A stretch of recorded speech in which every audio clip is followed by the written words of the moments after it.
Start करने वाले हैं न्यू बुक गणिता मंजरी से। तो इस एक्सरसाइज के इंट्रोडक्शन मैंने ऑलरेडी डाल दिया है, तो उसका लिंक आपको डिस्क्रिप्शन में मिल जाएगा। बिना इंट्रोडक्शन के अगर आप लेक्चर देखोगे तो बहुत सारी चीजें आपको समझ नहीं आएगी। तो स्टार्ट कर लेते हैं हमारी इस एक्सरसाइज को। तो हमारी इस एक्सरसाइज का क्वेश्चन नंबर 1 है, find the degree of the polynomial. हम लोगों को ये जो पॉलिनोमियल हमारे पास दे रखे हैं क्वेश्चन के अंदर, इनकी डिग्री बतानी है। अब जिन लोगों को डिग्री के बारे में नहीं पता, मतलब वो इंट्रोडक्शन नहीं देख के आए। इंट्रोडक्शन में मैंने साफ साफ डिग्री का मीनिंग बताया था, जो हाईएस्ट पावर होती है उसको हम डिग्री कहते हैं। ठीक है, तो एक बार इंट्रोडक्शन देख लेना अगर आप लोगों ने नहीं देखा है तो। ओके, तो हमारे पास ये कुछ क्वेश्चन लिख रखे, 4 पार्ट है इसके अंदर। तो अब इसमें सबसे ज्यादा हाईएस्ट डिग्री यहाँ पे 2 है। ठीक है, सबसे ज्यादा हाईएस्ट डिग्री कौन सी है ये हमें बताना है। तो मैं यहाँ पे लिख दूंगी डिग्री इज इक्वल टू, अब आप लोग यहाँ लिख सकते हो the highest degree of this polynomial या हाईएस्ट डिग्री ऑफ पॉलिनोमियल, मतलब ऐसा आप लिख सकते हो जो अपने अकॉर्डिंग। मैं यहाँ पे नॉर्मल डिग्री लिख रही हूँ।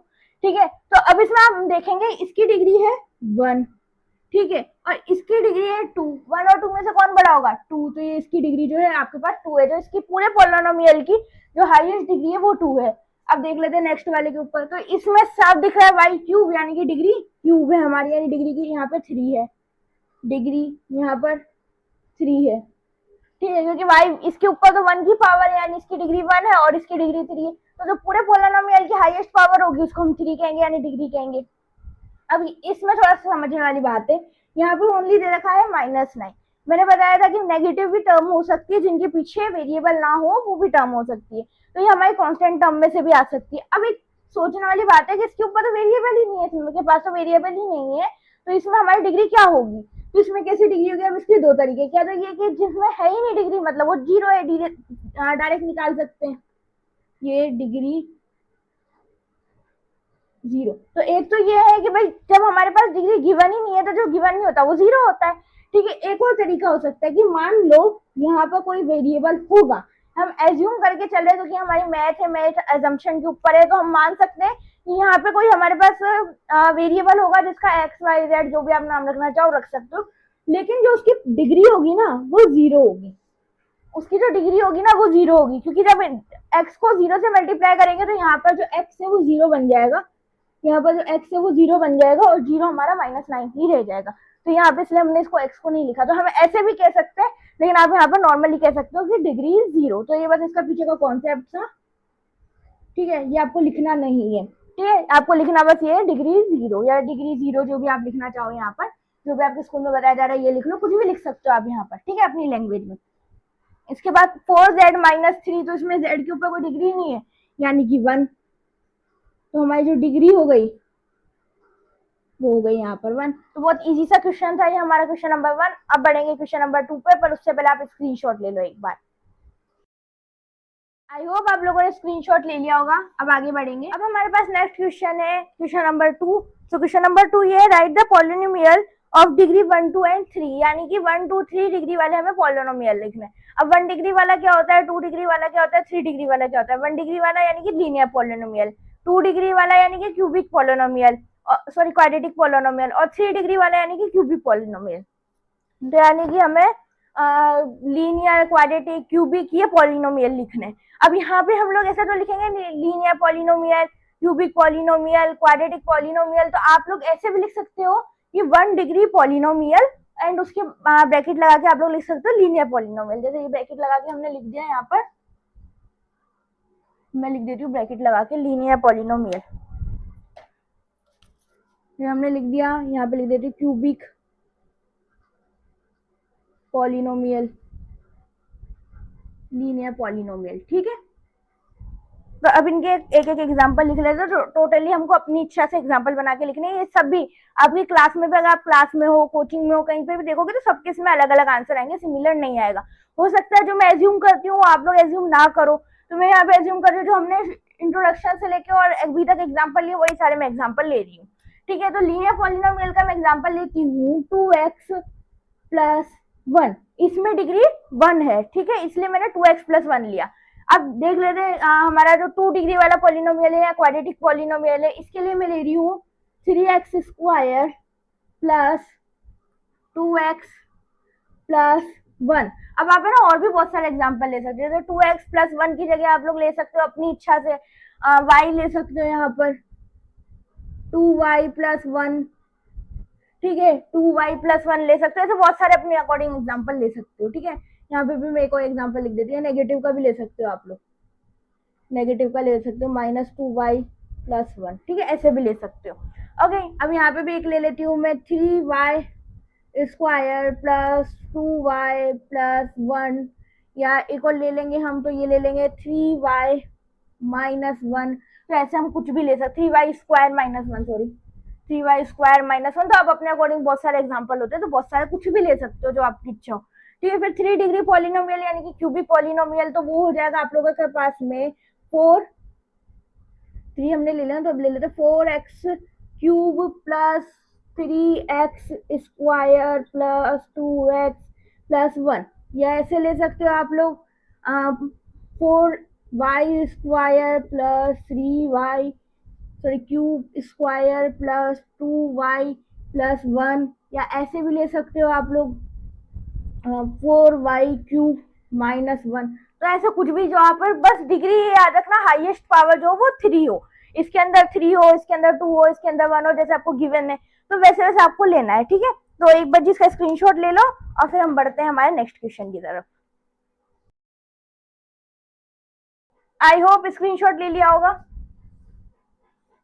ओके, तो अब हमारे पास क्वेश्चन नंबर 3 है, what are the coefficient of x² and x³ in the polynomial. ये जो आपके पास पॉलिनोमियल है x⁴, 3x³ plus x² 6x² -2x+7, ये जो आपके पास पॉलिनोमियल गिवन है, इनमें से हमको पता करना है कि x² की पावर क्या है और x³ की पावर क्या है। तो बहुत इजी सा क्वेश्चन है, ये भी बहुत इजी सा क्वेश्चन है। तो x² की पावर क्या है, तो यहाँ पे हम लोगों को सबसे पहले पॉलिनोमियल में देखना है कि x² कहाँ है। तो मुझे दिख रहा है यहाँ पे x² है, पावर नहीं देखनी, कोफिशिएंट देखना है, गलत बोल दिया मैंने, ठीक है। तो x² सबसे पहले देखना है, तो x² है हमारे पास में यहाँ पर 6x², ठीक है। अब हमें पता है कि जो वेरिएबल के साथ वाले होते हैं ना, जो वेरिएबल का पास वाला नंबर है उसको हम कोफिशिएंट कहते हैं, जो वेरिएबल के अलावा नंबर है उसको हम कोफिशिएंट कहते हैं।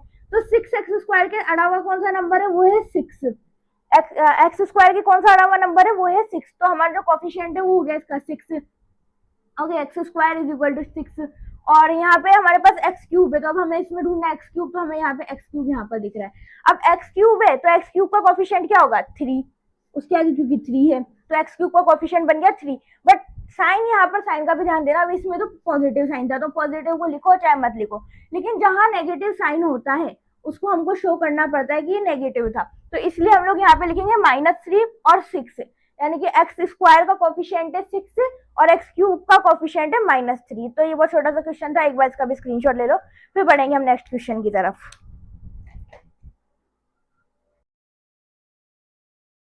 तो अब हमारा question number 4, what is the coefficient of z in polynomial 4z³ + 5z² -11।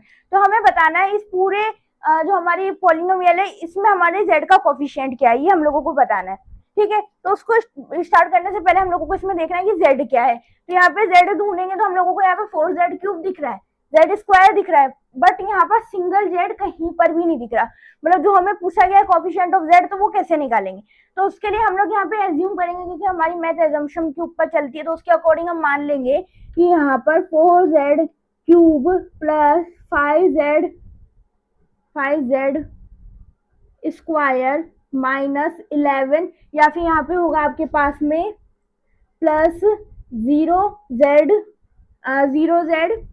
Plus minus, यहाँ पे -11, ठीक है। 0z, हाँ ये 0z, जब 0 को z से मल्टीप्लाई किया होगा तो 0 हो गया होगा, इसलिए हम लोगों ने ये नहीं लिखा है, हम लोग ऐसा मान के चलेंगे। तो ये बस इसे पीछे से जो कॉन्सेप्ट था उसके, ये पूछा नहीं जाएगा आपको ये लिख के बताओ या कुछ करके बताओ, ऐसा कुछ भी नहीं होगा। लेकिन हम लोगों को ये याद होना चाहिए कि क्यों हमने यहाँ पर 0 लिखा है, वो इसलिए लिखा है कि हम लोग मान के चलेंगे कि यहाँ पे एक 0 टर्म भी थी। लेकिन जब हम किसी भी नंबर में से 0 को प्लस करते हैं या 0 को माइनस करते हैं, नेगेटिव नंबर भी हम देख ले, अगर हम कहें 0 में से -3 को माइनस कर दो, मतलब 0 में से -3 माइनस कर दिए, तो भी आपका आंसर -3 आएगा, कभी भी 0 नहीं आ जाएगा वहां पर, या कुछ और नंबर नहीं आ जाएगा। हम 0 को बिल्कुल अवॉइड नंबर मानते हैं, अगर वो आ जाता है तो हम उसको नहीं देखते। तो यहाँ पर भी हम लोग को 0z की बात हो रही है, तो वहां पर हम 0z को नहीं देखेंगे, तो हम मान के चल लेते हैं कि coefficient of Z is zero, ठीक है, इज जीरो। तो हम मान के चल लेते हैं कि जो z का कोफिशिएंट है वो जीरो है। एक और तरीका है कि जब यहाँ पर z की वैल्यू ही नहीं दे रखी, हम लोगों को z दे ही नहीं रखा, तो सीधी सी बात है उसका कोफिशिएंट जीरो होगा। लेकिन अगर आपको पूरा समझना है डीपली कि भाई क्यों था, तो हम लोग यहाँ पर जानते हैं कि यहाँ पर हम लोग कहेंगे कि यहाँ पर हम लोगों ने एक टर्म एज्यूमरी टर्म मान ली कि यहाँ पर हो सकता है कभी जीरो होगा, ठीक है, जीरो का कोफिशिएंट होगा z, तो जीरो हमारा कुछ होता नहीं, इसलिए हमने उसको लिखा नहीं यहाँ पर। तो एक बार इसका स्क्रीनशॉट ले लो। तो अब नेक्स्ट है हमारे पास क्वेश्चन नंबर 5। और क्वेश्चन नंबर 5 क्या है, जो हमारी एक्सरसाइज का लास्ट क्वेश्चन है। तो क्वेश्चन नंबर 5 है, what is the constant term of the polynomial. तो हमें एक पॉलिनोमियल दे रखा है 9z cube plus 5x square minus 8x plus 10। तो हमारे पास ये एक पॉलिनोमियल दे रखा है, इसमें हमसे पूछा गया है कांस्टेंट टर्म क्या है, ठीक है। तो हमसे बोला गया है यहाँ पे कांस्टेंट टर्म क्या है, तो इसका बहुत इजी सा है।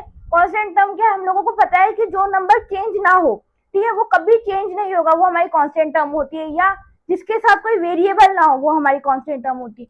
अब इसके साथ तो वेरिएबल है, इसके साथ भी वेरिएबल है, इसके साथ भी वेरिएबल है, बट इसके साथ वेरिएबल नहीं है।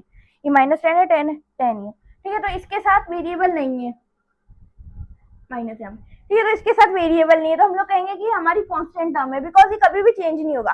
अगर आपके पास यहाँ पे एक्स की वैल्यू आपके पास कुछ भी दे दी गई हो, तो ये सारे वैल्यू चेंज हो जाएंगे, बट ये कभी चेंज नहीं होगा, ये -10 ही रहेगा। तो हमारे जो व्हाट इज कांस्टेंट टर्म, तो कांस्टेंट टर्म इज, यहाँ द लिख देते, the constant term is the constant term in the, तो आप अपने अकॉर्डिंग इसको अपनी लैंग्वेज में जमा के लिख सकते हो जैसे आप लिखना चाहो। इन द पॉलिनोमियल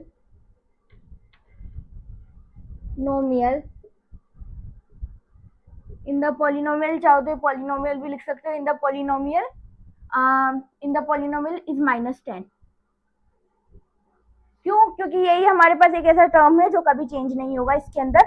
बाकी सबके अंदर हमारे चेंज हो सकते हैं, सारे टर्म यहाँ पर जो दे रखे हैं वो चेंज हो जाएंगे। अगर इसके पीछे अगर एक्स की वैल्यू आपको बोल दी गई है 6 रो, तो ये सारे टर्म, ये तीनों टर्म चेंज हो जाएंगे, बट ये कभी चेंज नहीं होगा, क्योंकि ये इसके साथ कोई वेरिएबल नहीं है। तो वेरिएबल नहीं है तो वैल्यू नहीं पुट होगी, तो कोई भी टर्म चेंज नहीं होगा। मतलब इसके अंदर जो भी टर्म है चेंज नहीं होगा, जिसके साथ वेरिएबल नहीं है वो चेंज नहीं होता।